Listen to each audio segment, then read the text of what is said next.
Muy bien. Bueno, estuvimos viendo un poquito lo que es el sistema en lo que se refiere a sensores, mediciones. Y teníamos que terminar con este apunte que vamos a usarlo en modo de repaso de lo que estuvimos viendo. Pasamos rápido lo que ya vimos y caemos en los detalles de lo que no hemos visto. Hemos hablado algo de bombas, si bien hay muchos modelos, la que más se usan es la CP1, ¿sí? Que es la de los principales sistemas como un rail de Bosch, ¿sí? Pero como sabemos va a haber diferentes tipos de bombas, pero siempre vamos a tener prácticamente lo mismo. Un actuador de presión, ¿sí? Los elementos bombeantes, que pueden ser dos, pueden ser tres, y puede adosarse a la bomba lo que sería la bomba de cebado.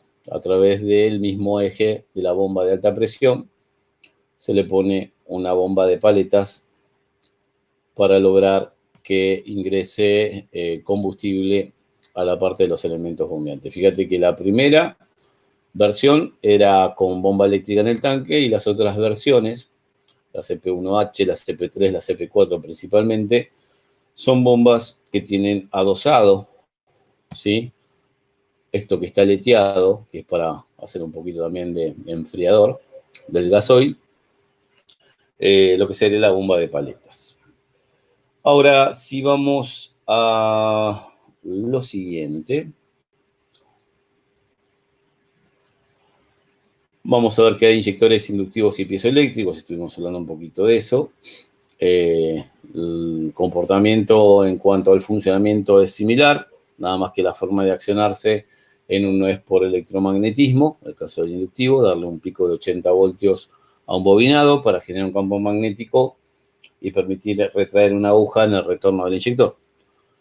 Y los piezoeléctricos, que en realidad en vez de retraerse por inducción, ¿sí? por magnetismo, una aguja, lo que hacemos es que le aplicamos esa corriente a un cristal. Ese cristal, cuando recibe corriente, se deforma y es ahí donde permite liberar la presión hacia el retorno en la cámara superior del inyector.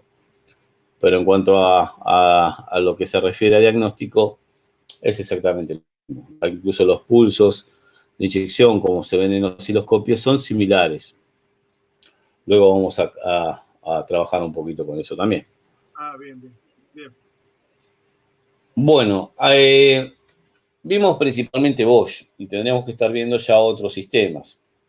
Uno de los que se ve bastante en el mercado es la línea de la gente de Delphi, que se aplica principalmente en Renault, en los motores 1.5.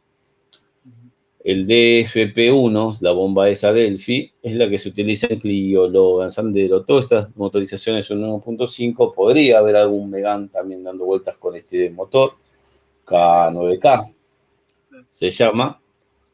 Y la otra bomba no la he visto, realmente no la he visto montada en vehículos acá. Sí, acá dice regulación de caudal mediante IMB, que es una electroválvula, ¿sí? Y este trabaja en el sistema de baja presión. Hemos visto que principalmente las bombas trabajan de alta presión, regulando la presión de gasoil que va a ir hacia la rampa y con eso hacia los inyectores, a través de una modulación de un ancho de pulso que se le da a un solenoide, una electroválvula que también habilita o descarga parte de esa presión al retorno. En este caso es por la entrada, ¿sí? La entrada de presión, la entrada de gasoil en realidad, es modulada y con eso se logra regular la presión de salida. Tiene una sola electroválvula y es de caudal. Vas a ver que ahí atrás de la válvula, yo no sé a ver si puedo mostrarlo acá, supongo que sí, tiene como un tornillo de regulación que no habría que tocarlo, ¿sí? Porque con eso modificás justamente el funcionamiento del sistema, ¿no? El tema es que generalmente ya nos vienen tocados. Entonces muchas veces se trabaja mirando el ciclo de trabajo, el RCO se llama, estuvimos hablando de algo el otro día, en el escáner. Sí, regulando tiene que tener un cierto RCO ¿sí? Que está entre un 35 y 45%. Y si lo veo muy bajo, muy alto, podría, sabiendo de que está todo el sistema bien, Claro. empezar a tocar esa posición de esa válvula reguladora de caudal de entrada. Y si miramos bien, aquí tenemos un componente que es un sensor de gasoil, ¿sí? De temperatura de gasoil. Después la vamos a ver en detalle, ahora en un ratito ya la estamos viendo. Bueno, de estos inyectores Delphi hay muchos tipos, generalmente se los llaman tipo lápiz. El que más vamos a encontrar es el primero, ¿sí? Este de aquí. Funcionamiento similar. Lo único que ya empiezan a venir, fíjate que dice inyector Delphi, Clio, Kangoo, Focus con corrección C2I de 16 caracteres. Ahí donde yo puse la flecha, en este sector, ahí o acá arriba, me parece que acá arriba, perdón, hay un código hexadecimal, o sea, números del 09, letras de la A a la F, de 16 dígitos, 16 caracteres. Que esos son los códigos de calibración. Siempre que desarmes para hacer algo de mantenimiento, de servicio, hacer una tapa de cilindro, lo que sea, los inyectores deben ser colocados en el mismo orden. Y si se mandan a reparar, ¿sí? Porque repararlos es cambiar la tobera, es cambiar la plaqueta que le dicen, y hacer una calibración en banco. La calibración en banco tiene que ser a base de esos códigos. ¿Por qué tienen codificación los inyectores? Es simplemente para hacer una corrección de caudal, contemplando que en el momento de fabricarlos, los inyectores, al tener estos orificios que son micrométricos, los caudales no quedan parejos. Yo puedo hacer 100 inyectores y rara vez coincidan los caudales. Entonces se los va codificando, o sea, se fabrican, se prueban comparándolos con un inyector patrón y ahí se le pone un código. Entonces, cuando vos cambiás un inyector en el auto, compras uno que tiene un código diferente, hay que entrar con el escáner, poner ese código, y la computadora ya va a contemplar que la corrección para ese inyector tiene que ser de tanto caudal. Entonces le agrega más combustible o le saca más combustible, modificando el tiempo, ¿sí? De apertura de inyector, de excitación del inyector, en ese cilindro en particular. Entonces, también tiene que tener el orden correcto para que la computadora pueda hacer las correcciones automáticamente. Muchas veces se mandan a reparar, se ponen en cualquier orden y el auto arranca igual. Porque en realidad las diferencias de caudales estamos hablando de décimas, hablando de porcentaje, un 0,1%, un 0,5%, ¿sí? 1%, 2%, pero son valores bajos. Pero si yo pongo los inyectores con las calibraciones correctas programadas en la computadora, en el orden correcto, el comportamiento del motor mejora un 100%. Igualmente, acordate que los sistemas como RAL tienen, por lo menos en las primeras fases de régimen, en ralentí y media y pequeña carga, hasta las 2000 vueltas, más o menos, 2000 RPM, tienen corrección individual por cilindro. O sea, yo puedo montar los 4 inyectores, ¿sí? Con los códigos correctos, respetando los códigos. O sea, cuando se mandó a reparar un inyector de estos, se hizo a través de un valor patrón, y que están con los caudales correctos cada uno de los inyectores de acuerdo a su código, y de repente te falta compresión en un cilindro. Entonces ese cilindro va a tener menos rendimiento que los otros 3. Por lo tanto, lo que va a hacer la computadora es compensar, sacar un poco de gasoil a los otros 3 que andan bien, para que el motor quede andando en 4 cilindros lo más perfecto posible, tratando de que la vibración sea lo mínimo, ¿sí? Y que se note un ralentí y una aceleración, la primera aceleración progresiva y sin que haya cascabeleos o que haya vibración por parte del motor. Entonces, tiene, aparte de poderse contemplar esto de que en la fabricación o en las calibraciones, los códigos de los inyectores sirven para que la computadora pueda hacer las compensaciones, también tenemos una compensación después de cilindro por cilindro, y eso ayuda mucho a la estabilización del funcionamiento del motor. Pero todo es limitado, o sea, va a pasar a veces que vas a poner los inyectores en cualquier lado y el auto se va a comportar bien y va a haber que momentos donde vas a poner los inyectores en cualquier lado si el motor se va a comportar muy mal. Porque primero que está el aprendizaje por deficiencia de cada cilindro y aparte que la computadora aplica un cálculo de acuerdo a el código que reciba o que tenga almacenado en el momento de programar. Lo más importante de esto es que la computadora, ¿sí? La de DCR, DCM 1.2, estas de Delphi, TRW, ¿sí? Tengan códigos válidos. Ha pasado de que, bueno, imagínate, los gasoleros son del motor estar un poco más sucio con respecto a los autos nafteros, sufren por ahí más en el vano motor se ve más suciedad o incluso por ahí en una operación, en el reemplazo de una junta, de una correa, lo que sea, puede haber pasado que se haya dañado la etiqueta donde está el código. Y si se pierde el código de un inyector y después hay que reprogramarlo por algún motivo, ¿sí? Porque se cambia la ECU, por ejemplo, se pone una nueva, yo puedo con el escáner conectarme en la computadora vieja si se conecta, leer los códigos, anotarlos en un papel y después cuando ponga una computadora nueva, hablemos de un Clio, de un Sandero, de un Logan, unos 5 DSi, ponerle los códigos como corresponden. O sea, ponerle los códigos de los inyectores en el orden correcto. Pero si, suponete que la computadora original no funciona más y no se pueden extraer los códigos, mediante escáner puede haber dos procesos. Yo en algunas computadoras de DSR, estas 1.5 DSi, probé pasarle la memoria serial donde están los datos del inmovilizador, el auto arranca, pero los códigos de los inyectores, no sé si en todas, en algunas computadoras de estas, están almacenados en el micro. O sea, por más que pase una memoria que tiene adentro la ECU, no pasan los códigos de los inyectores. Y si cuando no tengo los códigos correctos de la computadora anterior, pues no puedo entrar. Supongamos que no puedo clonar pasándole una memoria. Y las etiquetas de por lo menos un inyector está rota, no le puedo poner cualquier código. Porque lo que tiene la ECU adentro es una tabla, ¿sí? Donde tiene que estos 16 dígitos alfanuméricos, ¿sí? Hay posibles combinaciones de esos números y letras. No le puedo poner cualquiera. Si no está en la tabla va a dar error y generalmente no te lo deja acelerar, ¿sí?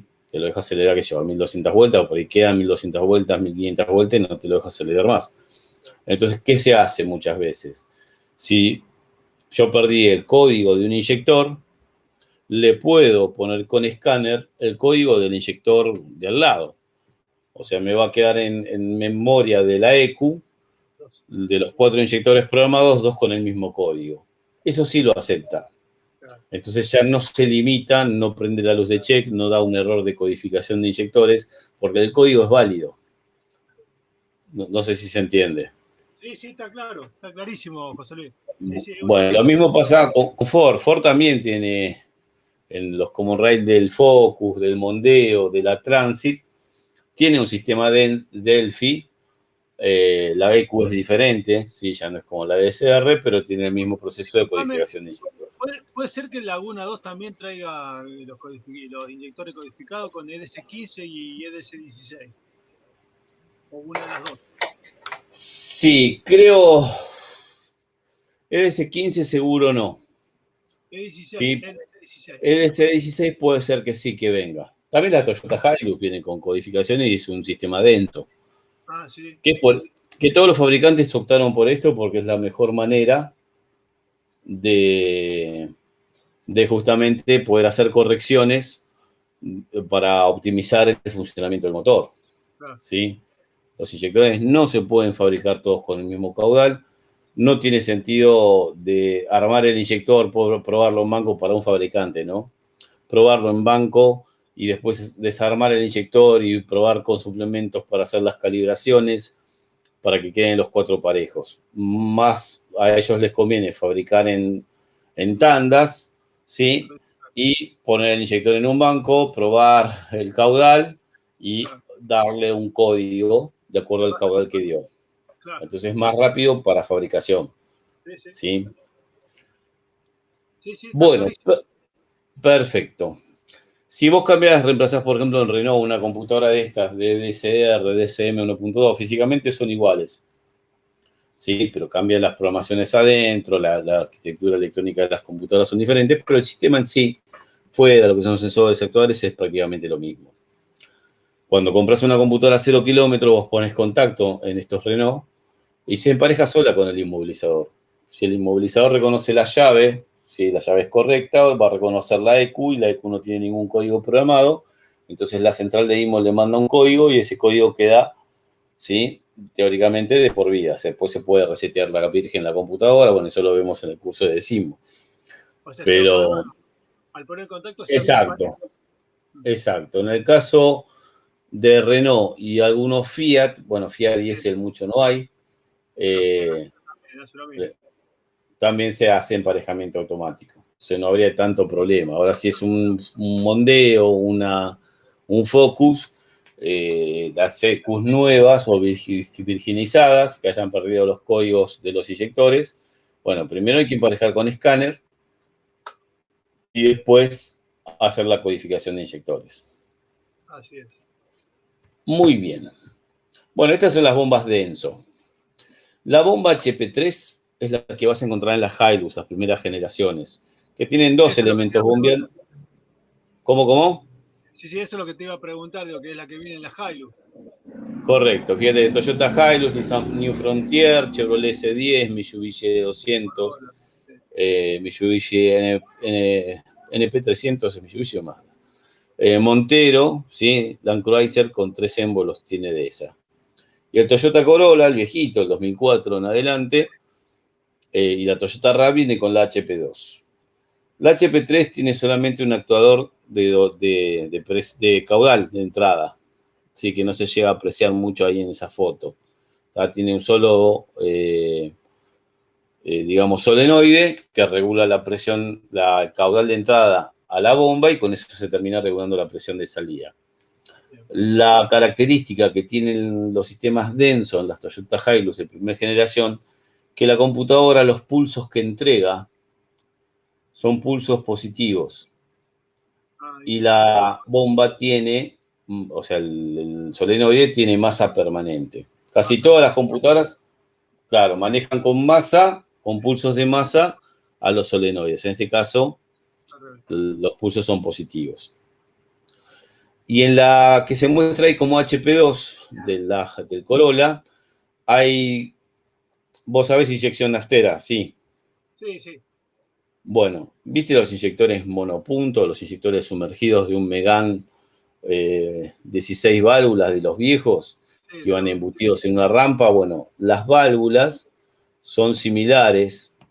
Generalmente hay una roja, roja no hay. Sí, hay una roja y hay una marrón, si no me equivoco, o verde.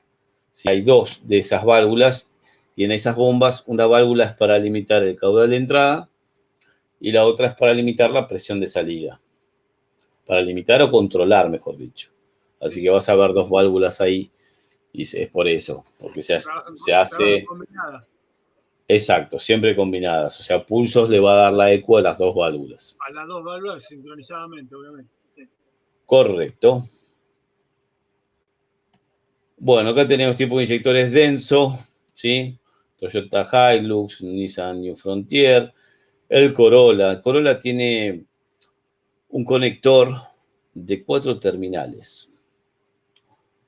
He visto un montón de información técnica y para mí es simplemente 2 corresponden al solenoide para poder dar el alivio en el retorno y producir el aumento de presión en la cámara baja del inyector contra el resorte que lo mantiene cerrado.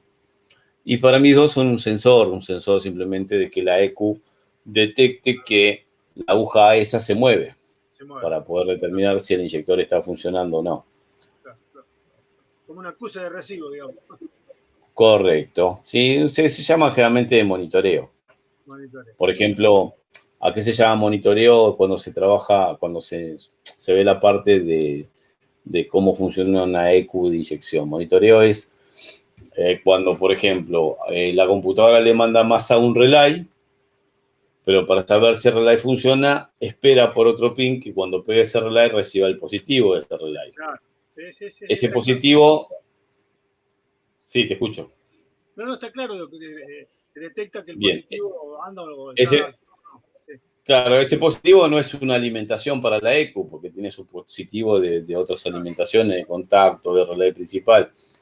Pero es un positivo que le permite saber si el relay realmente tiene alimentación y si pegó y si está saliendo los 12 voltios hacia lo que vaya a manejar, la bomba de combustible, por ejemplo.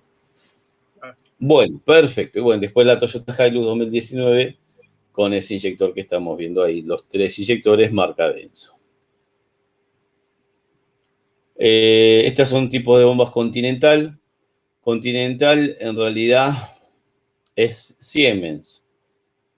La bomba que está a la izquierda son los sistemas Siemens SID. Los sistemas Siemens SID tenían 2 reguladores, uno grande en la parte trasera, que es el de presión, una de las válvulas de control, que trabaja en el circuito de alta. Siempre que hable de 2 válvulas en la bomba o una válvula, estamos hablando de una válvula que maneja presión cuando trabaja sobre el alivio de la alta presión después de los elementos bombeantes. Mientras que cuando diga una válvula de caudal, se refiere al caudal de entrada a la bomba, que puede estar limitado y con eso también limito la presión de salida. La válvula de caudal sería esta y la válvula de presión sería esta que se ve acá. O sea, la de caudal siempre está en la parte de baja, generalmente. Correcto, exacto. Porque la intención es restringir la cantidad de gasoil que va a entrar a los elementos bombeantes. Bien. ¿Esas vienen en la Ranger, por ejemplo, en la Ranger nueva o en las otras también? ¿Así de esa, en las viejitas, en las Ranger 2005 ya venía con esto. ¿Sí? Esto es Siemens SID. ¿En las nuevas también viene Siemens SID o vienen otras ya? Me parece que vienen otras, ¿sí? No me acuerdo bien qué bomba trae, pero a ver si está en este apunte y si no después vamos a buscar información de las Ranger nuevas, que tengo, por supuesto, hay información. La bomba la vas a encontrar, este tipo de bomba la vas a encontrar en un Citroën C3, la vas a encontrar en un 207, la vas a encontrar en un 307, en una Sahara Picasso, todo lo que sea HDI 2 litros, perdón, 1.6 son, Siemens SID 801, 801A, 802, 803. 808 también, entonces tienen que venir este. Correcto, que antes no se llamaban Continental, eran Siemens, y cuando ya vamos a un 308, la bomba se llama Continental. Claro. Y fíjate que de 2 válvulas de control, es específica esa de que venían los sistemas Siemens SID desde el producto 307 del año 2001. Siempre hablando de computadoras Siemens. Y la que muestra ahí a la derecha se refiere a una bomba que es más parecida a una bomba de Bosch, ¿sí? Con una sola válvula. Sí, con una sola válvula. Correcto. En la próxima página nos muestra los inyectores de Siemens, BDO o Continental. Todos piezoeléctricos, ¿sí? Bien. La diferencia, por ejemplo, un inyector del tipo inductivo, vos le medís la resistencia y te da un valor cercano a 0. Si no tiene que dar 0, sino tiene que haber un valor de resistencia bajito, que es el valor del bobinado. Recordá que se le va a dar a ese bobinado un pulso de 80 voltios, por lo menos, de 80 a 120, durante un lapso de tiempo de 3 décimas de milisegundos. 3 décimas, o sea, 0,3 milisegundos. 0,3. Por lo tanto, pueden ser valores de resistencia muy bajos, ¿sí? Que lo que hace la limitación de corriente es el tiempo de duración de ese pulso, que es muy bajo y nunca llega a valores altos de corriente. Claro. El piezoeléctrico lo que tiene es que algunos funcionan con un pico de tensión alto para producir una deformación rápida y después lo mantiene en un voltaje de menor valor. Hay varios modelos que después vamos a ir viendo cómo son las señales que se verían en un osciloscopio de cada uno de estos sistemas. Pero todos digamos que trabajan bajo la misma base. Entonces, el esquema como RAID genérico trabaja con el sistema de la ECO, trabaja con el sistema de baja presión, que en el depósito de combustible puede haber o no una bomba de cebado eléctrica. Trabaja con la bomba de alta presión, ¿sí? Con una válvula de control de presión o de caudal, o las dos cosas, ¿sí? Que a su vez pueden tener bomba de baja incorporada, mecánica, de paletas o no. Ahí vas a ver combinaciones de todo tipo como RAID. O sea, que no haya bomba eléctrica en el tanque, pero sí esté la bomba dosada, la bomba de alta presión de paletas. Que la bomba de alta presión no tenga una bomba mecánica, ni tampoco haya una bomba eléctrica en el tanque, pero sí hay una bomba mecánica en la punta del árbol de levas, como las primeras Sprinter. Vas a tener algunas que tienen las dos bombas. O sea, hay una bomba de cebado en el tanque de combustible y una bomba, por supuesto, el tanque de combustible eléctrica y una bomba mecánica en la bomba de alta presión. Todo tipo de combinación. Bueno, en el RAID de alta presión puede tener o no el sensor de presión. El 99% de los sistemas el sensor de presión se encuentra en la rampa. Puede tener válvula de descarga mecánica, es una válvula para aliviar si se pasa de los 1250, 1500 bares, que vas a ver que algunas rampas pueden tener un caño de retorno, por si hay un exceso de presión, porque se trabó la válvula de alivio, si está la reguladora de presión, y se está disparando la presión, que la pueda descargar de vuelta al tanque de combustible. Disculpame una pregunta. Sí. ¿Esa es la válvula mecánica generalmente que traen? La válvula esa de alivio a la que estás mencionando. ¿Es la mecánica que tiene en la rampa de inyección? Correcto. Bien. Es para aliviar en el caso de que se pase de presión por algo. Claro. ¿Sí? Bien, bien. Y después dice con o sin válvula de control de presión eléctrica DVR, que es el regulador de presión. Por ejemplo, la bomba de alta presión de una Sprinter no tiene nada electrónico. Es una bomba mecánica para elevar la presión de una presión de cebado que se lo manda una bomba mecánica que está en la punta del árbol de levas. El regulador de presión lo pusieron en una punta de la rampa y en la otra punta de la rampa pusieron el sensor de presión. Bien. Los componentes terminan siendo los mismos en diferentes combinaciones o lugares de ubicación. Distribuidos de distinta manera. Correcto. Después tenemos que la ECU maneja los inyectores, que dijimos que pueden ser inductivos o piezoeléctricos. Y por supuesto que la ECU, para poder hacer la dosificación justa y el avance al comienzo de inyección justo, va a necesitar al grupo de sensores para ejecutar esa función y manejar a un grupo de actuadores que pueden ser relay de corte de aire acondicionado, electroventiladores, válvulas CGR, ¿sí? Para mejorar y dar las funciones complementarias del sistema propio de dosificación de gasoil. Continuemos. Bueno, acá dice, ¿por qué la evolución de los sistemas 10? Se habla de acá en Argentina se le da muy poca importancia, en realidad tenemos que estudiarlo a fondo esto, ¿sí? Esto es más origen europeo, donde allá en Europa en realidad se controla la contaminación a través del CO, del monóxido de carbono o el CO2, en algunos casos de gramos por kilómetro recorrido de vehículo. Acá se usaban antiguamente las partes por millón de partículas sólidas, ¿sí? Los óxidos de nitrógeno, que se lo daba en porcentaje. Hoy se trabaja en gramos sobre kilómetros. Se dijo, en vez de trabajar en partes por millón algunos gases, ¿sí? O en porcentaje, todo se mide en gramos por kilómetro a través de un cálculo.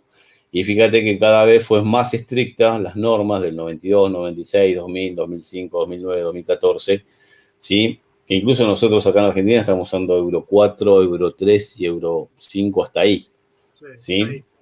Que simplemente lo que es que los gobiernos obligan a las terminales automotrices a que los vehículos que desarrollen tengan esa emanación de gases contaminantes a partir de cada año. O sea, a partir del 2014, el monóxido de carbono era de 0,5 gramos por kilómetro recorrido, los hidrocarburos 0,17, los óxidos de nitrógeno 0,06 y la materia articulada, que es el hollín, que son en realidad el nombre que nosotros usamos acá es partículas sólidas, el hollín, el humo negro, son 0,005 gramos por kilómetro. Es imposible que incluso con las tecnología que hay hoy en día de que los fabricantes lleguen a cumplir estas normas. Porque para que no contamine tanto, lo único que pudieron hacer es reducir la cilindrada de los vehículos, aumentar la cantidad de sistemas de control electrónico y entre ellos está el DPF. O sea, la única manera de hacerla que no se genere hollín, porque yo para acelerar un vehículo tengo que darle potencia, y en esa potencia le tengo que dar una mezcla de máxima potencia, donde está con más gasoil que con respecto al caudal de aire que ingresa, y eso sí siempre va a generar partículas sólidas, este hollín. Entonces, ¿cómo hago para no largarlo a la atmósfera? Y lo empiezo a depositar, ¿sí? En el famoso DPF, ¿sí? En el filtro Ahora de con partículas. la última, la urea, están usando mucho en Europa como última, digamos. Y ya ¿Cómo, vienen los cómo? que la urea se está usando, digo, como para disminuir la contaminación de los óxidos nítricos. Correcto. Sí, sí, sí, sí. Es la última medida que han tomado, por lo menos en los camiones ya vienen con eso. Exacto. O sea, la evolución hace que cada vez sea más restringida la emanación de gases contaminantes y ahí es donde se fueron agregando diferentes subsistemas. La urea es uno, el DPF es otro, el filtro de partículas. O sea, la urea lo que hace es la limpieza. Sí. Una cosa es mandar hollín a la atmósfera, ¿sí? Esas partículas que van a generar una especie de efecto invernadero, un aumento en temperatura de las zonas donde hay mucha circulación de vehículos que emanan justamente partículas sólidas. Y por eso se puso el DPF. El DPF lo que hace es que cuando vaya a limpiar se le hace pasar justamente este líquido especial que va a barrer todo ese hollín depositado y lo va a largar por el escape, ¿sí? Pero no va a ir en forma de nube, ¿sí? O en forma de gas, sino que va a caer directamente al piso. Que eso ya quedó ahí, no contamina, se quedó ahí muerto. Bueno, toda la electrónica fue hecho para eso. Está para que el auto no contamine, sin importar por arriba de la potencia, por arriba de todo. ¿Sí? Lo único que tienen que hacer los fabricantes es cumplir con las normas que le exigen los gobiernos. Por supuesto que aparte de esas normas euro, hay nuevas normas, ¿sí? Ya dejaron las normas euro, llegaron hasta las 6, y hay otras normas más nuevas, pero bueno, hasta que lleguen acá a Argentina va a tardar. Bueno, entonces el sistema quedaría reducido, ya lo vimos esto en realidad, el sistema hidráulico de baja y alta presión, ¿sí? Donde podemos ver que lo que está marcado en amarillo, a ver, sería la presión de cebado, entra la bomba de alta presión y ahí yo tengo en rojo lo que sería la alta presión, entre 220 y 1500 bares en la mayoría de los sistemas, dependiendo de la condición de funcionamiento. En ralentí, en una condición en caliente, sin carga, va a tener 240 bares un inyector.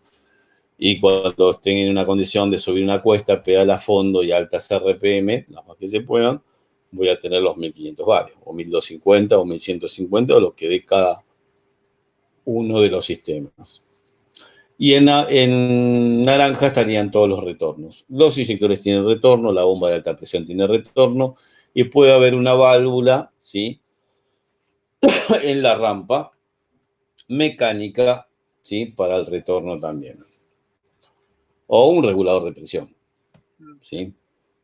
Fíjate que acá lo marcaron como 7 a la válvula de descarga. Próximo, bueno, esto ya lo vimos la vez pasada, ¿sí? Que serían las dos valvulitas, una forma esquemática de uno de los tipos de bomba, ¿sí? Para que saber que, bueno, hay un elemento bombeante que va a empezar a bajar, por succión va a abrir una válvula de admisión que viene desde la bomba de cebado, llenando una pequeña cámara con ese gasoil de muy poco caudal. Recordad que lo que tienen las bombas estas de alta presión es que si bien generan en ciertas condiciones de funcionamiento muy alta presión, el caudal es bajísimo. Y después, cuando empieza a subir el pistón, la válvula de admisión se cierra por la misma presión que se genera en esa cámara del elemento bombeante y se abre contra el resorte ahí que está marcado en rojo, con marcado donde está al lado del número 3, ¿sí? Donde ahí va a ir hacia la única salida de alta presión que tiene la bomba, ¿sí? Y si el sensor, el regulador de presión está junto con la bomba, va a haber una derivación hacia el retorno obstruido por justamente el regulador de presión. Todo esto se tiene que mantener con excesiva limpieza, como lo hemos aclarado en clases anteriores, porque la entrada de polvo, suciedad, partículas, pedazos de estopa, lo que sea, pueden provocar desastres. Desastres de funcionamiento y desastres después de tratar de sacar algo dentro de un conducto que es casi imposible. Los que más sufren es, más que la bomba de alta presión, son los inyectores. Después vamos a ver el desarme de una bomba, porque no la hemos visto todavía. Bueno, acá explica el funcionamiento, la segunda etapa, que ya lo hemos visto. Ahí están las rampas de una EcoSport, de una S10, de una Hilux. Fíjate que en la primera de Ford EcoSport, que sería un Siemens 804, 803 puede ser que haya alguno, pero 804. Estos 803 y 804 son pequeñas modificaciones que le van haciendo, ¿sí? Pero la base del sistema es exactamente el mismo. En la SID 804 de una Ford EcoSport, el sensor de presión está en la rampa y fíjate que no hay más nada en la rampa. Tiene los 5 Raccord, 4 para los inyectores y 1 para el que viene la bomba de alta presión. Por supuesto, las rampas tienen un diseño específico porque se tiene que aguantar mucha presión, tiene conductos internos, el gasoil pasa por adentro de un subconducto. Pero para lo que es nuestro conocimiento para hacer reparación, diagnóstico, no tiene mucho sentido ahondar en la construcción de una rampa de sistema Common Rail de alta presión. Bueno, fíjate que la Chevrolet S10 le pusieron una válvula limitadora de presión mecánica, sí, con una manguerita de retorno, en el caso, y en la otra punta de la rampa le pusieron el sensor de presión, y en el caso de la Toyota Hilux le pusieron la válvula de reguladora de presión eléctrica, esta es la Hilux más nueva. Se la pusieron en la punta de la rampa y del otro lado el mismo sensor de presión. ¿Sí? Siempre los sensores de presión son generalmente 3 cables, ¿sí?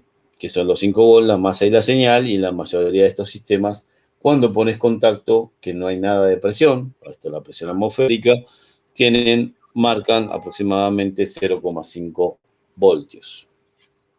Los sensores de presión. Sensor de presión de combustible, bueno, ahí está marcando que trabaja en un rango teórico entre 0 y 2000 bares. Puede haber de 3 pines, que son masa, alimentación y señal, y de 6 pines, que son 2 masas, 2 señales y 2 alimentaciones. ¿Por qué los 6 pines? Por una cuestión de que tengo 2 sensores, si se rompe uno, la computadora se entera, limita la potencia, ¿sí?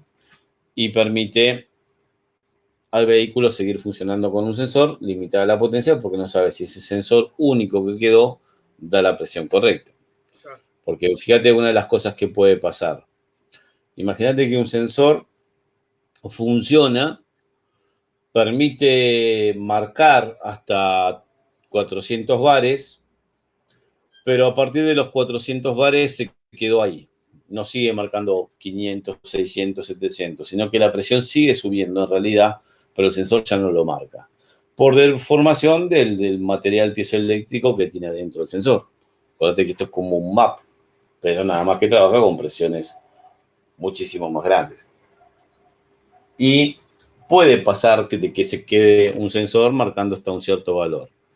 Entonces, si la computadora tuviera un solo sensor y quedó en 400 bares y vos seguís acelerando, la ECU está monitoreando con este sensor la presión y como ve que tendría que seguir subiendo porque seguís acelerando y no sube, empieza a darle al regulador de presión, a obstruir el retorno para que tenga regulador de presión, de tal forma que está esperando que del sensor siga subiendo la presión. Y como no ve que sube, sigue dando el regulador más ciclo de trabajo.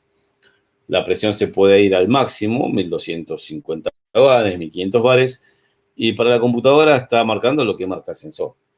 Ahora, si yo pongo un sensor doble y uno me está marcando que llevaba hasta 400 y el otro sigue subiendo, ¿sí? Ya la computadora de por sí sabe que hay un problema. Tal vez no te deje hacer un funcionamiento normal, sino que haya una limitación para llevarlo a servicio. ¿Sí? Se trata de eso.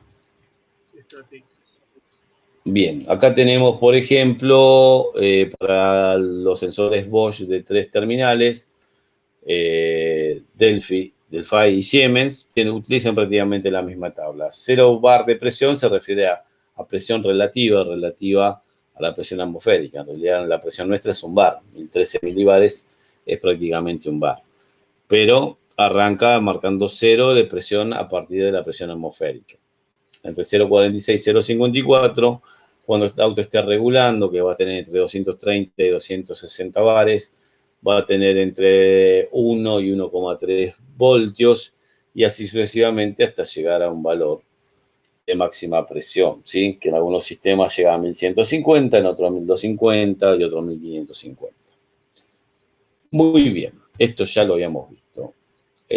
Bueno, acá habla de sensores de 3 pines, los denso, de 6 pines denso y de 3 pines denso, en el caso de Chevrolet S10 2018, del sensor de 3 pines, que en realidad las tablas estaban bien, por lo que veo. A 0 bar da un volt, eso es lo que estaba mal, me parece. Sensores de 3 pines denso, nosotros vimos en la página anterior. Ah, el denso sí, tenés razón. El denso, en vez de estar en 0,5 en la condición de contacto, está marcando un voltio. Esa es la diferencia. Bueno, ahí hay tablas de comprobación más que nada. Bueno, el rey de alta presión, bueno, acá muestra justamente cómo es la válvula de descarga mecánica, donde te dice que si la presión llegase a 2254 bares, kilogramos sobre centímetro cuadrado, es un montón, ¿no? Es kilogramos sobre centímetro cuadrado, es más o menos la misma unidad de medida que el bar. Y lo que te dice que cuando llegue a 50 o 509 kilogramos sobre centímetro cuadrado, para hablar de la misma unidad de medida, 510 casi, recién ahí se cierra. Entonces, cuando vos tenés un vehículo que se le dispara la presión porque se trabó el regulador de presión, supongamos, o se obstruyó el retorno de la bomba, que también se puede dar, me ha pasado, va a pasar que la presión se va a ir al máximo, esto lo va a aliviar, va a provocar la caída, en este caso de 2200 y pico bares a 500 bares, y otra vez va a subir la presión hasta los 2250. O sea, ya la computadora no puede manejar la alta presión de gasoil porque hay un problema en el regulador o en el retorno de la bomba de alta presión, o en este puesto regulador. Entonces,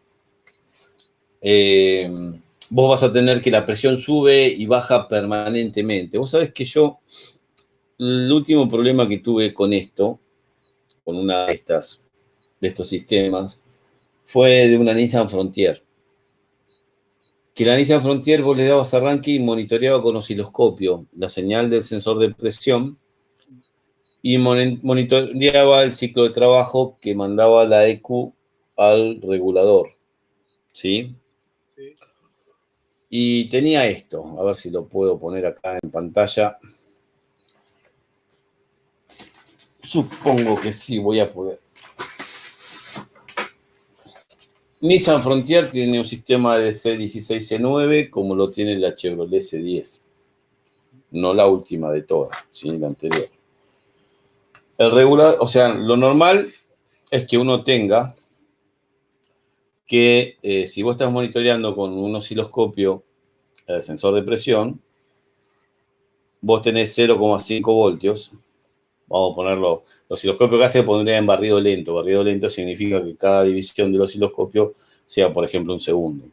Entonces vos le das arranque y se iba de 0,5, que yo, a 1,4, y después se tenía que mantener estabilizado mientras está el régimen de motor, regulando, qué sé yo, en 1, 1,2, 1,3 voltios. Pero lo que hacía esta, vos les dabas arranque, se iba a casi 4 voltios y se caía. 4 voltios y se caía, 4 voltios y se caía. Lo tengo filmado, lo voy a encontrar. Eso hacía la señal del sensor de presión. ¿Sí? El regulador, vos lo mirabas y había que verlo en el momento de arranque también, porque la camioneta arrancaba y se paraba, o sea, hacía esto, cabeceaba un poco y se paraba. ¿Sí? Se ve que la electrónica del programa tenía, decir, bueno, si la presión se me va a 1500 bares, 2000 bares, la aflojo, se va de vuelta a 2500 bares, la aflojo, se va de vuelta a 2500 bares, la aflojo, lo hace varias veces, bueno, ya corto el pulso de inyección, que se pare el motor, porque esto va a ser imposible manejarlo. Ya aparte, esto llevando al límite de ruptura los componentes que trabajan en el circuito de alta presión. Cuando vayamos, esto sería el sensor de presión. Cuando vamos a la electroválvula de presión, que sería el actuador, el regulador de presión de alta presión, vos tendrías que tener una onda cuadrada, ¿sí? Por ahí hay algún piquito en algún punto. O sea, a ver, damos el pulso de masa, lo sacamos y podría haber un piquito ahí. ¿Sí? En algunos sistemas puede existir un pico acá. No, ahí no era, ¿eh? Acá, pequeño pico, o no, ¿sí? Bien. Esto es lo que tendría que hacer. Y lo que pasa es que cuando ve que la presión se le va más arriba de lo que tiene calculado, le empieza a dar menos fuerza, que es menos pulso de masa. Para los que trabajen con pulso de masa, con el Hilux son pulsos positivos. Entonces intenta empezar a achicarlos. Esto en un lapso de tiempo más largo de lo que estoy mostrando acá, que por ahí es menos de un segundo. Imagínate que estos hay cientos de estos pulsos por segundo. Entonces cada vez tengo un pulso más pequeño, porque la intención es que haga menos fuerza el regulador de presión, ayudando al resorte, a la condición de cierre del retorno de la bomba de alta presión, para que toda la presión se vaya hacia la rampa. Entonces, si yo le empiezo a sacar fuerza magnética, teóricamente tendría que aliviarlo, pero por más que le saque fuerza magnética, el regulador estuviera atrapado, trabado o totalmente obstruido, ¿sí? Con mugre, tierra, polvo, todo metido dentro del retorno ese en el regulador de presión, no va a haber forma. Por más que la computadora achique el pulso, no va a poder lograr bajar la presión. Entonces el motor se para. A mí me venido, primero me mandaron la EQ para que yo revise el transistor que maneja el regulador de presión, pues ahí se disparaba. Bueno, en el banco es medio difícil. O sea, a mí me ponía contacto y me daba una forma de onda cuadrada y más de eso no puedo probar. Porque en realidad tengo que comprobar sobre el vehículo con un osciloscopio, ver qué pasa con el sensor de presión, si realmente marca que está subiendo y si el comportamiento era ese. Se vuelve muy ruidoso, ¿sí?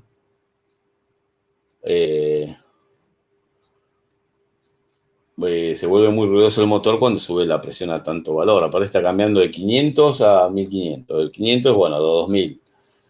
Es una bestialidad. Entonces, con esto yo sé que el comportamiento del EQ está bien en el auto. porque lo que está haciendo es querer achicar la presión, pero la presión no se achica. Entonces yo sé que ese es un problema del regulador. Bueno, yo al cliente le había comentado eso, que para mí la eco estaba bien, y me dijo que ya le había cambiado el regulador. Es más, creo que lo tengo por acá, esta Frontier. A ver, ¿dónde puse los reguladores? Andaba con 3 reguladores el otro día por acá. Dame un segundo, ¿qué buscamos? No creo que lo sea acá. Bueno, y le dije que el regulador que le había puesto en realidad era un regulador chino y que no le tenía confianza o que podía haber una obstrucción en alguna parte del sistema hidráulico de retorno. No tengo el regulador, no voy a perder tiempo. Después, igual en otra clase vamos a ver el resto de los componentes. Y bueno, la camioneta se la llevó andando así. Sí, pues yo le dije, la EQ no es. Y me dijo que lo llevó a otro taller y le dijeron que era la EQ, le cambiaron la EQ, le cobraron hace como 5 años atrás cerca de 80.000 pesos. La camioneta por ahí valía 300.000. Y dijeron que era la EQ, pero es imposible que sea la EQ. ¿Tá? Ahí tenía que haber habido un problema en el retorno o en el mismo regulador, el regulador usado ese que le habían puesto. Usado no, perdón, chino, repuesto no original. Bueno, así. Ajá. Bueno, entonces. Bien, esto es lo que indicaba entonces cómo queda oscilando la presión cuando la presión se dispara. O sea, si yo pongo osciloscopio. Es más, ¿sabes qué recuerdo? Estoy mintiendo. Yo esto no lo puse en osciloscopio, lo puse en el graficador del escáner, y el escáner que usé fue el Delphi, el Autocom. Y si osciloscopio puse este. Entonces yo acá tenía el valor de presión, cómo subía y cómo bajaba, que es la misma oscilación del voltaje que genera el sensor, por la lectura en el momento de fallo de que la presión se dispara. Esto lo miraba en el escáner, ya que es barrido lento, pero en barrido rápido miraba cómo la computadora intentaba achicar la presión y no lo lograba. Si hubiera sido la computadora pudo haber quedado el transistor, porque dentro de la EQ, ¿qué vas a tener? Dentro de la EQ va a haber un transistor, en realidad hay un integrado, ¿no? Pero la simplificación de lo que es la electrónica dentro de la EQ, hay un conmutador, que es simplemente un transistor, que se va a encargar de dar masa al bobinado del regulador de presión, que del otro lado tiene 12 voltios. Queda aceptado de esta explicación la Hilux. ¿Bien? Entonces, generalmente un transistor, y esto es válido casi para todo lo que maneje, un relay, una electroválvula, EGR, un inyector. O sea que el inyector ya es más complejo, trabaja con conmutación para cargar al capacitor a través del bobinado, en el caso de los inductivos, de los inyectores inductivos, y hay después la depuesta masa para que esos 80 voltios se descarguen en el bobinado en inyector. O sea, es más complejo el circuito. Pero si lo trasladamos a un regulador de caudal, a un regulador de presión, este podría quedar dando masa permanentemente. En realidad, las 3 fallas posibles de una EQ, que para que falle tuvo que haber pasado algo, ¿sí? Que ahora vamos a hablar de eso. Tenemos que o la salida del pulso esté ausente, ¿sí? Estamos en circuito abierto, que la salida del pulso de masa esté permanente, está en cortocircuito, da masa permanente, o que haya lo que yo llamo fuga.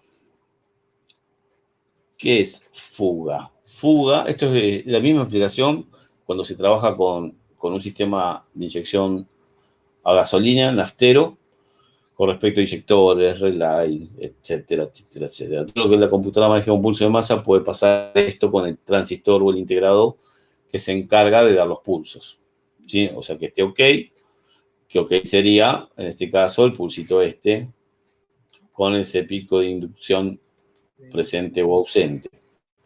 Este sería el OK.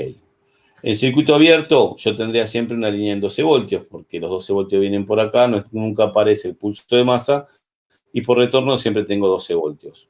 ¿Está? Este sería el circuito abierto. Siempre tengo 12 en los dos, pero no es porque estén en corto la bobina, sino porque nunca están los pulsos de masa.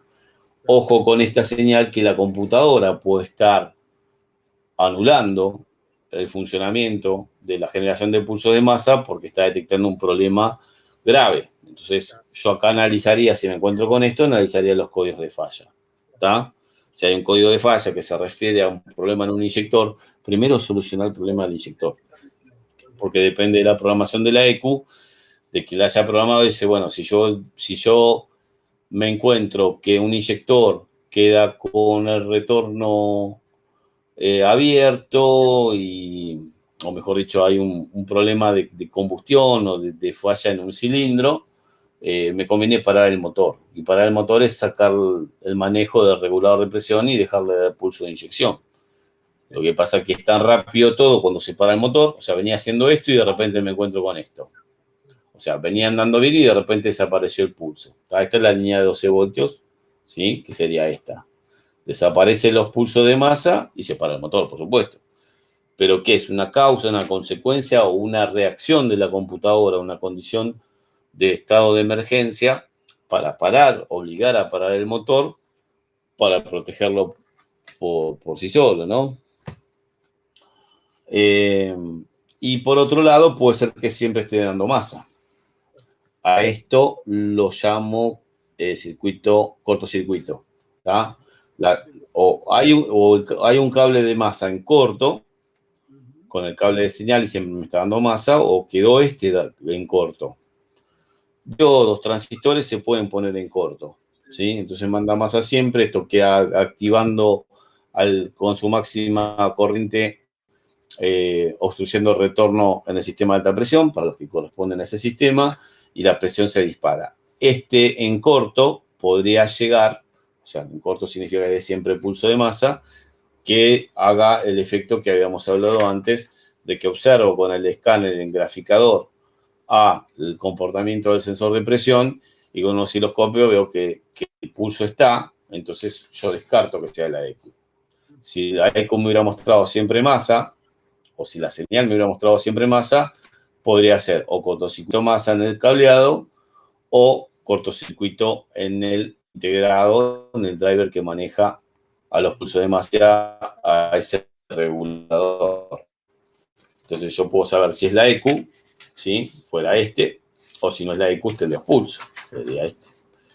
Y fuga es cuando pasa lo siguiente. O sea, esto conmuta masa, ¿sí? Habilito masa, sale masa, ¿sí? Es un semiconductor, un transistor, así que no va a salir masa perfecta. Si hay una pequeña aparición de tensión, de un bolo 0,6, 0,5, 0,4.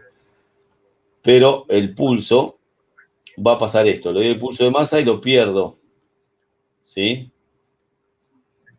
Entonces, puedo tener un pulso de este tipo o puedo tener un pulso de este tipo. O puedo tener un pulso de este tipo. O sea, así sería el pulso normal. Y cuando empieza a perder la posibilidad de dar masa, imagínate como si fuera que dos contactos de un relay, los platinos de un relay, están quemados, sobrecalentados, picados, ¿sí? Entonces, cuando cierran, no pasa toda la corriente y se pierde parte del positivo que tendría que dar un relay. Acá, como son conmutaciones de masa, se pierde parte de la masa que tendría que dar. O sea, estando bien, puede haber una pequeña inclinación hacia arriba, muy pequeña, que no haría nada. Pero si yo ya veo esto, cada vez con un pulso a esto o más chico todavía, ya es que no puedo conmutar, cierro el circuito para dar masa y no le puedo mantener la masa. Entonces esto se llama fuga. ¿Podría ser la EQ? Podría llegar a ser, pero cuando yo me encuentro con esto, ¿sí? Lo que tengo que revisar son todas las masas en la EQ, mientras esté apareciendo la falla. Si yo, por ejemplo, habría que ver en realidad en cada computadora en particular, porque yo de adentro no conozco nada, pero yo veo que hay computadoras que por ahí tienen 5 cables de masa, van a diferentes puntos incluso. Uno por ahí se usa para la parte digital, otro se usa para la parte de manejo de los inyectores, otra para regular de presión y otro como masa para después distribuirle la masa a los sensores. Entonces yo no sé qué masa es, ni tampoco voy a abrir una computadora para investigar en el circuito cuál es el driver, que no siempre es un integrado de 3 patitas, que puede tener esta forma física, ¿sí? Puede tener esta forma física, porque cumple varias funciones. Incluso está soldado abajo también. O sea, me voy a encontrar con un montón de posibles formatos. O sea, no me voy a poner a investigar. O sea, si me interesa reparación de EQ, sí, para saber si está andando bien o está andando mal. Pero si yo tuviera un defecto de masa de entrada, en el momento de conmutación, esa masa, si está con hilos cortados, sulfatados, oxidados, ¿sí?, puede provocar que la caída de tensión se genere acá, en ese punto en la instalación eléctrica del auto. Entonces, si yo reviso con un canal, ¿sí?, donde en realidad siempre donde llega la señal del regulador de presión llega al regulador de presión, en la ficha del regulador me conecto y pongo ahí, ¿sí?, los osciloscopios. ¿Qué encuentro? Esto.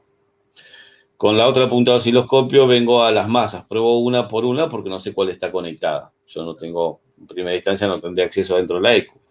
Si me encuentro que la primera masa que pruebo está, vamos a arrancar de abajo hacia arriba, pruebo y cuando está esta señal está siempre en masa.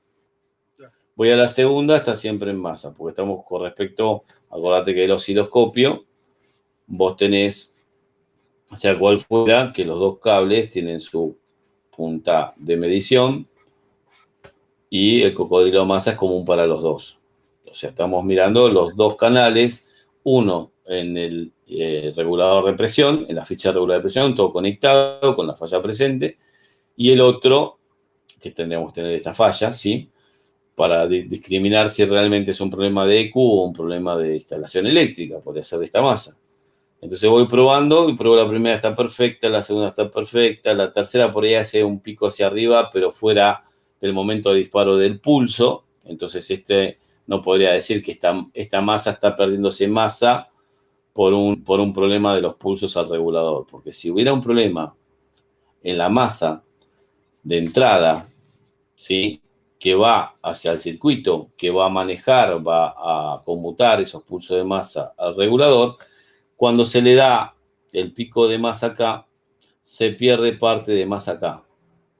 O sea, si yo me encuentro con esto en el regulador de presión, en el cable de señal, en la masa, si fuera problema de instalación eléctrica, me aparecería ese pico hacia arriba. Es como que lo que me aparece acá es el complemento de lo que falta acá, invertido.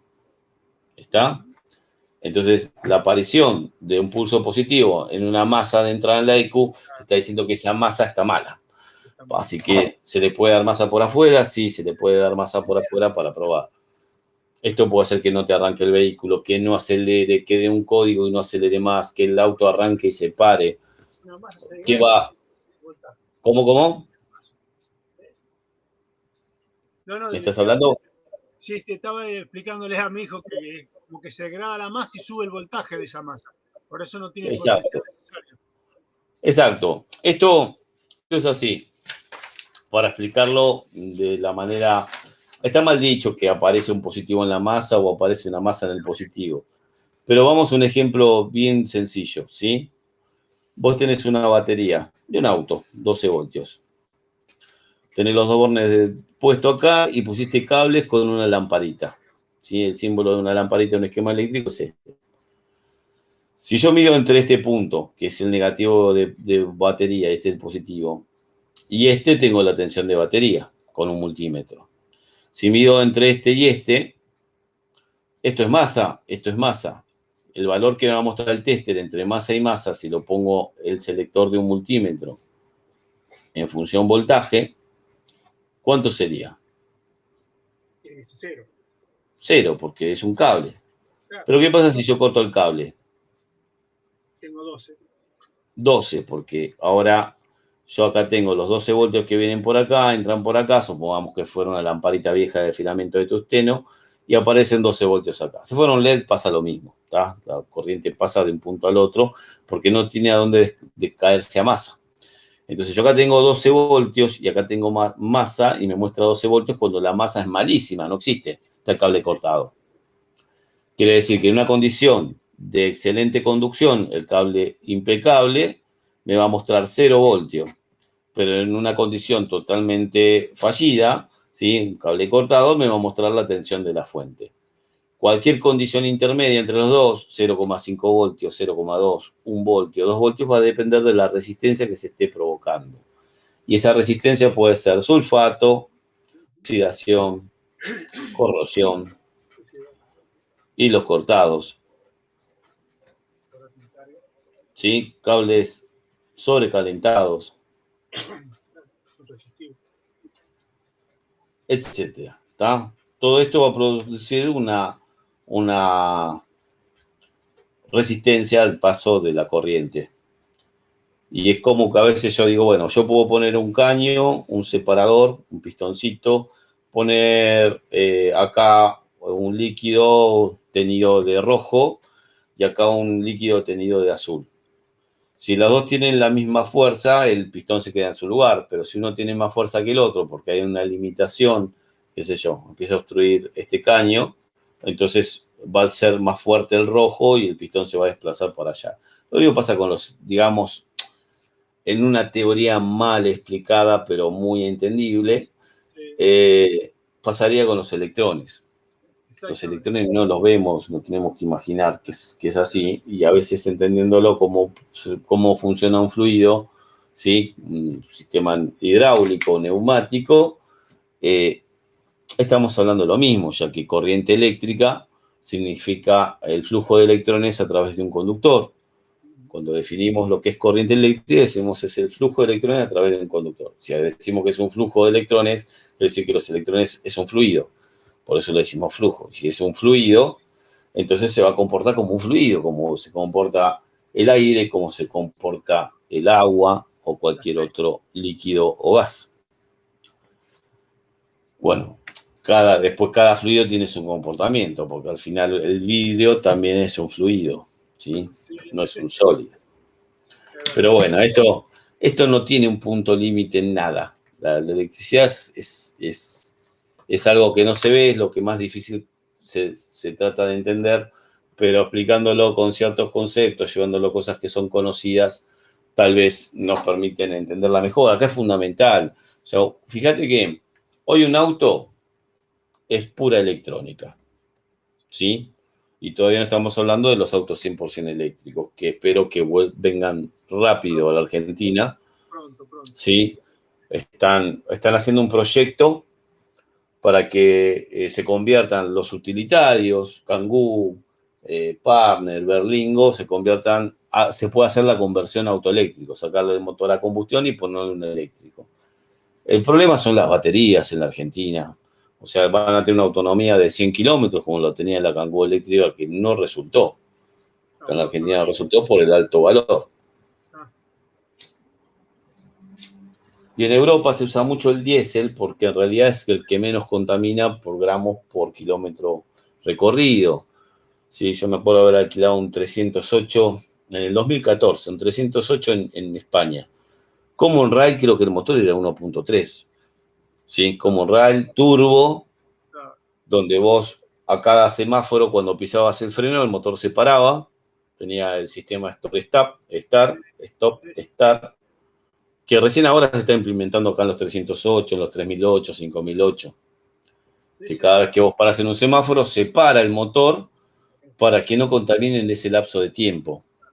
Y cuando vos pisas el embrague, acá son mecánicos, las cajas principalmente, si vos ponés el selector en primera o en directa, ahí se pone en marcha de vuelta, pero no lo hace a través del motor de arranque, sino que hace a funcionar el alternador como si fuera un motor eléctrico. Ah, qué bueno. Y eso está en los diésel. Sí. Stop se llama el sistema. Bueno, continuemos con lo nuestro. Esos dibujitos que hago yo son horribles, pero Por ahí se entiende un poco mejor. Sigamos. Bueno, entonces ahí tenemos la válvula regular de presión, que es esta, muy parecida a un inyector en este caso, el retorno de combustible para la válvula, que sería la válvula de presión. La válvula DRB es la válvula, lo llama Bosch, lo llama DRB, Delphi lo llama HPB, ¿sí? Dice, sin comandar solo suelen poder mantener una presión de 70 bar. Bien, lo que está diciendo es que si no hay pulso eléctrico, hay un resorte que está empujando al asiento de cierre de tal forma que cuando entre la presión por uno de estos caños de la bomba de alta presión, haya un retorno a partir de los 70 bares. O sea, logra que la válvula sin control eléctrico, sin comandar, tengamos los 70 bares. Algunos 100, los sistemas más viejos estaban 100. Excepto la HPB de Delphi, que mantiene la presión de arranque. ¿Está? O sea, es normalmente, digamos que las válvulas de Bosch son normalmente cerradas. Y cuando se le da el pulso eléctrico, se cierra más todavía. O sea, hago más presión contra su asiento, ayudando al resorte de cierre. Pero las Delphi son normalmente abiertas. O sea, si no hay activación eléctrica, el combustible que está acá a 2-3 bares va a pasar a 2-3 bares hacia el retorno. Y la válvula de descarga eléctrica densos es sin comandar, es completamente estanca. O sea, es totalmente cerrada, cosa que es un peligro. O sea, si yo desconecto esta válvula, ¿sí? Se iría al máximo de valor de presión. Y ahí empezaría haciendo esa curva al regulador de presión subiendo y bajando. Depende cómo lo comande. Muy bien. ¿Qué viene luego de esto? Quiero terminar con este apunte. Son 152 hojas, vamos por la 29.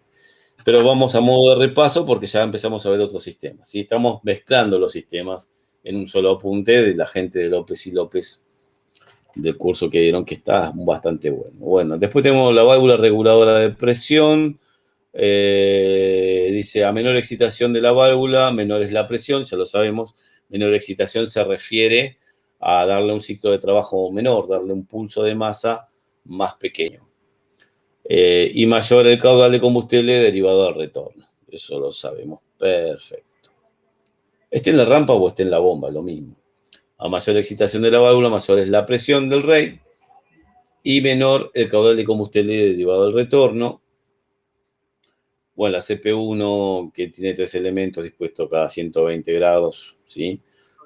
Como se observa en la infografía, dice Mercedes-Benz Sprinter, Peugeot 206, Peugeot Boxer, en diferentes versiones con regulador de presión incorporado, como pasa en el 206, como pasa en la Boxer, y en la Sprinter sin regulador de presión incorporado, porque el regulador de presión, ¿dónde va a estar? En la Sprint, en la rampa. Perfecto. El ingreso de combustible cuenta siempre con una válvula de seguridad con estrangulador calibrado para garantizar la lubricación interna de la bomba. ¿Te acordás que te había dicho que donde entra el combustible, espera que acá ya no sé cuál es, esta es la entrada, ¿sí? Fíjate que vos tenés 2 caños, en este caso se ve muy chiquito, ¿sí? Pero acá tenés 2 caños. Uno está cerca del regulador, si está cerca del regulador, pues porque es el retorno. Quiere decir que la entrada de gasoil es acá. Si vos sacás esto, que está clavado, te encontrabas con un pequeño pistoncito, con un paso calibrado y un resorte. Cuando entra la presión de cebado, primero llena la bomba con gasoil y después la misma presión mueve hacia este pistoncito y empieza a ir hacia los elementos bombeantes. A eso se refiere al ingreso de combustible. En el ingreso de combustible cuenta con una válvula de seguridad con estrangulador calibrado para garantizar la circulación de la bomba, y después habíamos hablado de que podía tener un desactivador de tercer pistón. La Sprinter no lo tiene, el Alfa 145 no lo tiene, y son autos que son viejos. Bien, 3 símbolos de explotación, válvula de AB es la anulación de electrónica del tercer pistón. Acuérdate que lo único que hace la ECU es darle 12 voltios, que eso mueve un bastaguito que termina abriendo la válvula de admisión de uno de los 3 pistones, donde está la válvula, y con eso cuando vaya a subir el pistoncito, en vez de mandar la presión hacia la válvula de escape, que iría al mismo circuito común de los 3 elementos bombeantes, hacia la única salida de alta presión hacia la rampa, va a ir de vuelta hacia el retorno. Ese pistón está anulado. Y solamente lo hace en condiciones, en ralentí funcionan las tres. Sí, acordate. Funcionan los tres, porque está bien, pero en ralentí vos tenés 240 bares. ¿Para qué querés el tercer pistón? El problema de ralentí es que la bomba gira muy lenta. Y si gira lenta una bomba mecánica, genera poco caudal. Entonces, si yo le elimino el caudal encima, a través de desactivar uno de los tres pistones, no me va a alcanzar el caudal y se me va a caer la presión. Entonces, mientras regula, los tres pistones están andando bien, la computadora no les tiene que estar dando los 12 voltios, perdón, la masa a esta electroválvula desactivadora del tercer pistón. Cuando vos acelerás, que suben las RPM, sube la velocidad de rotación de la bomba mecánica, sube el caudal de bombeo y va a subir la presión. Si el caudal me sobra, ¿para qué? Entonces lo limito con este pequeño solenoide que tiene solamente un pistoncito muy pequeño, una varilla, que, digamos, abre la válvula de emisión para que no haya generación de alta presión de este émbolo hacia el circuito. ¿Qué más tenemos? Bueno, bomba CP1. Bueno, habla un poquito del rail con válvula DRB, como pasaría en la Sprinter. La bomba no tiene, otra vez, regulador de presión en la misma bomba de alta presión. Y tenemos al sistema que viene con el regulador en la bomba y el sensor en el rail. Como podría ser Peugeot y Citroën y Alfa Romeo y otros. Todavía seguimos hablando de Bosch, ¿no? Bueno, ahí acá, lo que decía, este bastadito pequeño que está acá es el que empuja la válvulita de emisión. Y después, bueno, lo que son los reguladores de presión. Hay diferentes tipos, pero recordad que tiene un asiento de teflón, que es el asiento blanco que se ve acá, más el O-ring. Y cuando, por ejemplo, un auto no arranca o le pones un poco de aerosol, arranca motores y arranca, y vienen con estos reguladores de presión. ¿Sí? El caudal generalmente no se dañan porque los de caudal trabajan con baja presión. Entonces, la rotura de un O-ring o de un asiento de teflón es casi imposible, salvo que tenga mucho tiempo, el gasoil se pudrió, terminó pudriendo o descomponiendo los componentes de lo que sería el O-ring, y también, pero generalmente va a pasar lo contrario, se va a pasar de presión, porque no va a limitar el caudal de entrada. Bueno, acá explica un poquito cómo se identifica el nombre de una bomba, ¿no? CR, que es Common Rail, CP, que es una bomba Common Rail tipo CP1, CP2, CP3, K3 si es compacto sin válvula de presión, 3 émbolos, S significa estándar, L96 sentido de revolución, sentido de rotación, ¿no? Y L es left, rota hacia la izquierda, R, right, rota hacia la derecha. 60 se refiere a los milímetros cúbicos por embolada de la bomba, ya que hay de diferente caudal.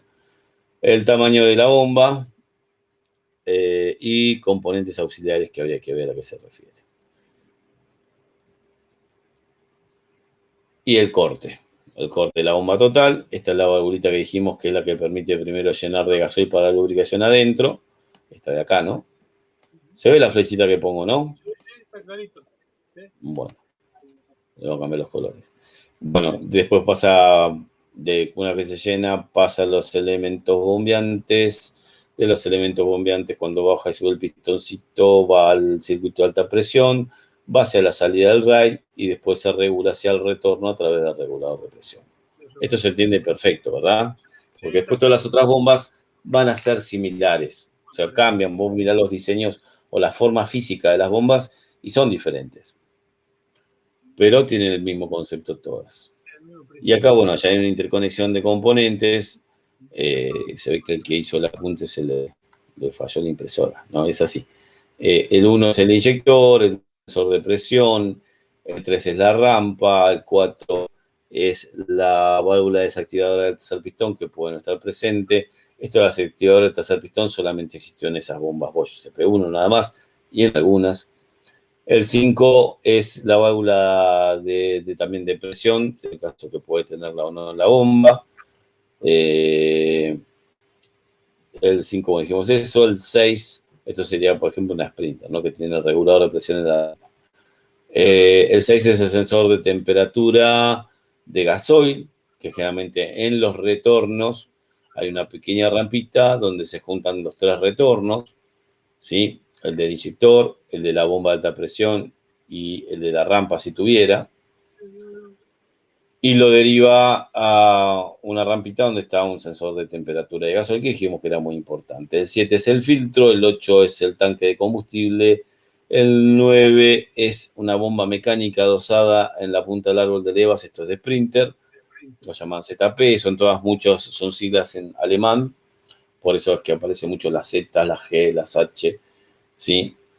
Nosotros vamos a llamar la bomba de cebado mecánica, ¿sí? Esta es de tipo de engranaje. La bomba 10 es la bomba de alta presión, a eso le pusieron AP de alta presión. Y 11 se refiere a la válvula de parada, que me encantaría saber qué es lo que hace. Debe aliviar la alta presión de una hacia el retorno. No lo llegó a distinguir ahí.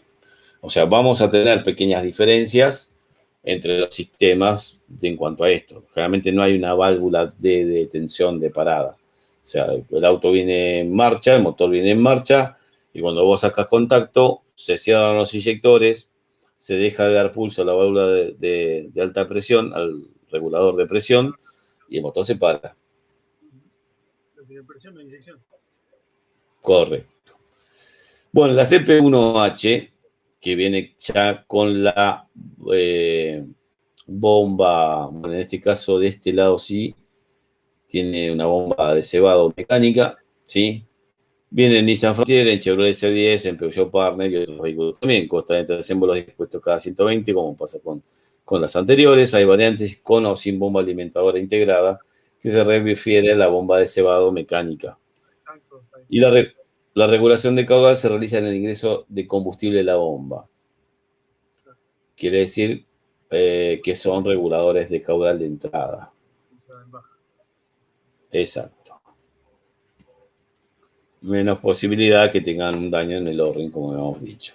Claro. Por ejemplo, la Nissan Frontiera dice que es Common Rail, la bomba CP1H de 3 émbolos, tiene 80 milímetros cúbicos por embolada de caudal, rota hacia la derecha, el tamaño es 10, casi todas son 10, y después alguna característica especial que, bueno, no sabemos en particular.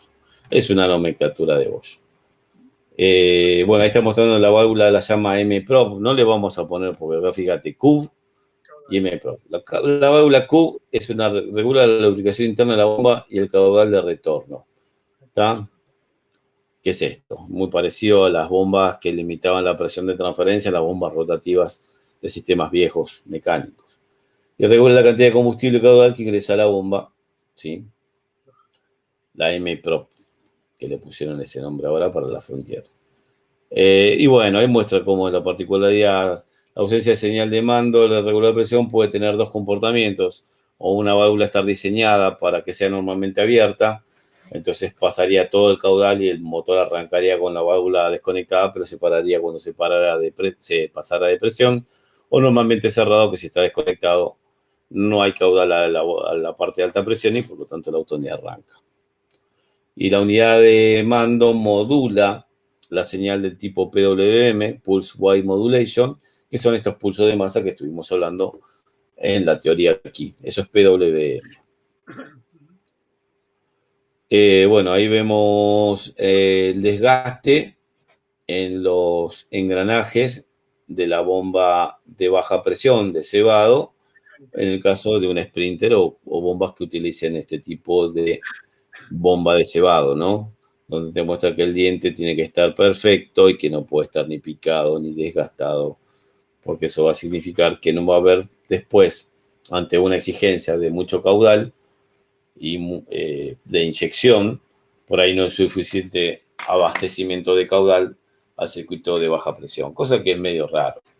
O sea, yo he visto incluso bombas eléctricas que funcionaban con 0,2 bares, ¿sí? Casi nada, y sin embargo el auto aceleraba y andaba bárbaro, porque en realidad es una bomba de cebado. Y esta también es una de cebado. Mientras el caudal que tire sea suficiente para mantener a los elementos bombeantes con su máximo nivel de caudal, el auto se comporta perfecto. Pero un desgaste de estos engranajes de la bomba mecánica podrían provocar en algún momento primero una falta de potencia, ¿sí? Ya que se va a notar o un arranque más prolongado, mejor dicho, ¿sí? Porque esto, como al ser mecánico, mayor velocidad de rotación, mayor caudal va a dar. Pero se va a notar en el momento de arranque que hay una baja velocidad de rotación, que si parte del caudal se pierde por desgaste de los engranajes, entonces le va a costar arrancar. Es cuando le tenés que dar con un poquito de aerosol arrancamotores, le das arranque y arranco, porque el aerosol arrancamotores dio el envión para que esta bomba dé más caudal y ya después, una vez en marcha, por ahí ya alcanza el caudal. Quiere decir que siendo mecánica o siendo eléctrica, la bomba de baja presión, si lo tuviera el sistema, siempre tiene una bomba de cebado, mecánica o eléctrica, hay que revisar la presión. Bueno, ahí está Frontier, cómo es el mecanismo, los circuitos en el émbolo de alta presión, porque acá abajo estaría la leva, y ahí me muestra las valvulitas de entrada y de salida de gasoil, de admisión y escape, como lo llamaban acá. Bueno, todo el circuiterío, ¿sí? Ya sabemos el depósito, un filtro, una bomba ahí y una bomba. Fíjate que en este caso hay una bomba eléctrica, dice bomba de alimentación y está acá. Se ve muy pequeño.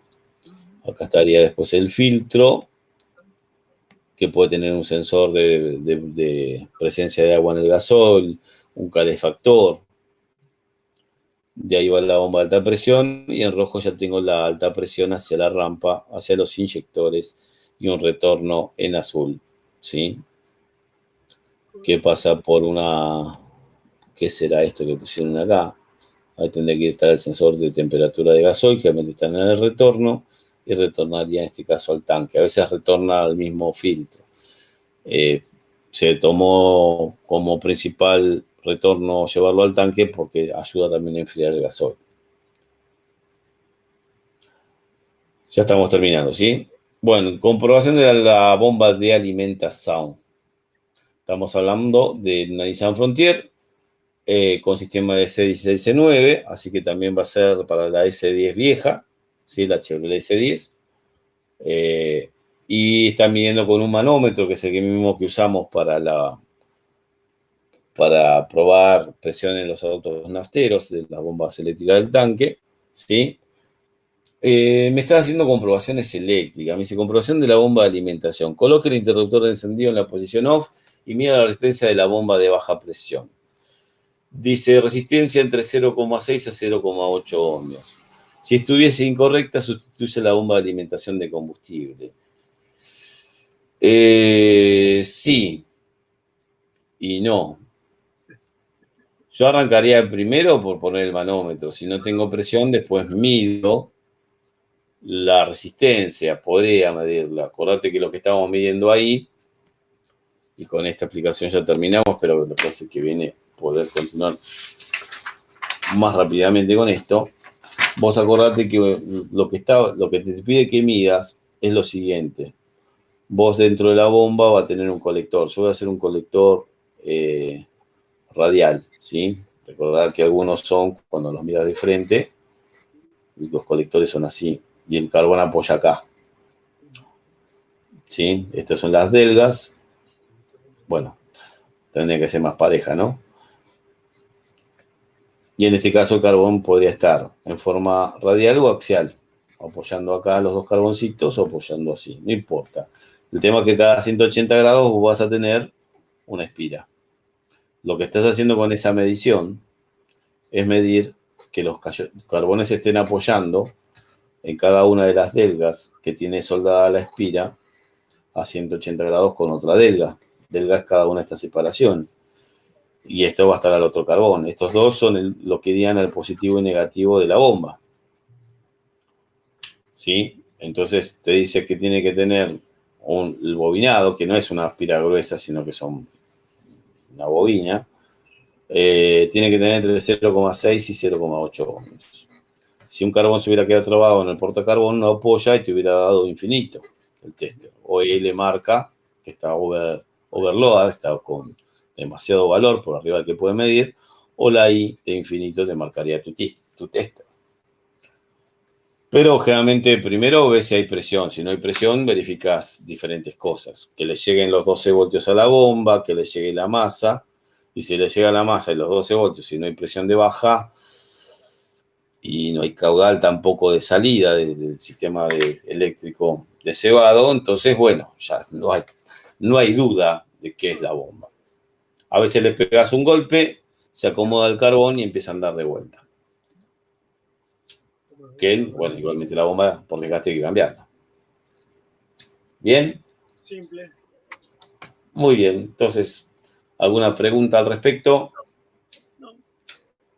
Bueno, fue a medio de repaso, pero vamos a... Así rápida. El piezo eléctrico, ¿cómo es una membrana que impulsa y abre la presión, abre el retorno? Claro, es un cristal. Imagínatelo así, que tiene dos electrodos, ¿sí? Dos cablecitos. Si yo le doy un pulso eléctrico de muy bajo tiempo, estos 0,3 milisegundos, 3 milisegundos, de 80 voltios, de 60, de 120, lo que hace es deformarse, ¿sí? Y esa deformación por ahí permite el paso del retorno en el inyector. O sea, ya no hay un asiento de cierre con un resorte en contra que un campo magnético va a traer a ese émbolo y va a permitir el retorno, sino que es por deformación micrométrica de un cristal, de un cerámico. ¿Bien? Ese es el cerámico piezoeléctrico. Y afloja la presión de retorno y por ahí pasa el pulso. Abre el inyector. En eso anda igual. Ahora después vamos a ver el esquema de un inyector piezoeléctrico, un despiece, ¿no? Un esquema en sección, en corte. El principio de funcionamiento es una acción mecánica, digamos, que hace el piezoeléctrico sobre la presión de gasoil, sobre el retorno. Exacto. En realidad el piezoeléctrico está cerrando el conducto de retorno en la condición de sin excitación. Cuando vos le das el pico de corriente, hay también piezoeléctricos de 12 voltios, ¿sí? No sabría ahora si hay algún común rail acá en Argentina con eso, no me acuerdo de lo medido. Generalmente todos tienen ese pico de 80 voltios. Y el piezoeléctrico generalmente no necesita limitación de corriente, como pasa con un bobinado de un inyector, ¿sí? Sino que acá vos le das un pulso de 1 milisegundo para la preinyección, o 0,3 milisegundos. Después le das un pulso de inyección principal de por ahí 1,8 milisegundos y un pulso para posinyección. Está bien. ¿Está? Va a ser bastante cuadrada la señal de un piezoeléctrico. En cambio, cuando vos ves, en el caso de un common rail con inductivo, ves el pulso 80 voltios, que como es inductivo puede tener una señal media deformada, y después trabaja en 50 o en 12 voltios con picos de tensión. Entonces cambia completamente. Esta duración, desde acá, desde el pulso 80 volt hasta donde termina el de 50 o el de 12, sería lo que en un piezoeléctrico sería un pulso fijo. Es más fácil generar esta señal para un desarrollador de electrónica que esta, ¿no? ¿Podría decirse que es más preciso entonces el piezoeléctrico en la inyección? Digamos que para la electrónica es más fácil. El piezoeléctrico reacciona mucho más rápido que el tema de llenar de electrones a un bobinado y que ese llenado de electrones genere un campo magnético y que ese campo magnético atraiga una aguja contra un resorte, y todo eso es pérdida de tiempo. Entonces el piezoeléctrico en realidad es más preciso, es más cara la fabricación porque tiene que estar, imagínate que esto es nanométrico ya, ni siquiera micrométrico, pero termina resultando más efectivo, ¿sí? Los sistemas Siemens SID son piezoeléctricos. Los sistemas Bosch, los primeros, son todos inductivos. Piezoeléctricos recién ahora empezaron a colocar en algunos sistemas lo que son piezoeléctricos. Sí, yo tengo una Amarok y tiene piezoeléctrico, una 2015. Correcto, la CDC 17, entre ellas las Amarok ya vienen piezoeléctricos. Sí. ¿Alguna otra pregunta? No, quería sacarme esa duda nada más. Ya vamos a ver tenemos que llegar al EDC 17, pues estamos en el 15 y estamos arrancando allá en el EDC 16 y viendo también sistemas denso, Delphi en forma, empujando todo junto, ¿no? Todos los sistemas a la vez. Bien. Pero para ver las diferencias que hay, porque ya lo demás, más o menos lo que son sensores, esos terminan siendo los mismos. Bueno, nos vemos el día jueves. Nos vemos el jueves. Hasta el jueves, José Luis. Que andes bien. Un abrazo grande. Será hasta luego. Chao, chao.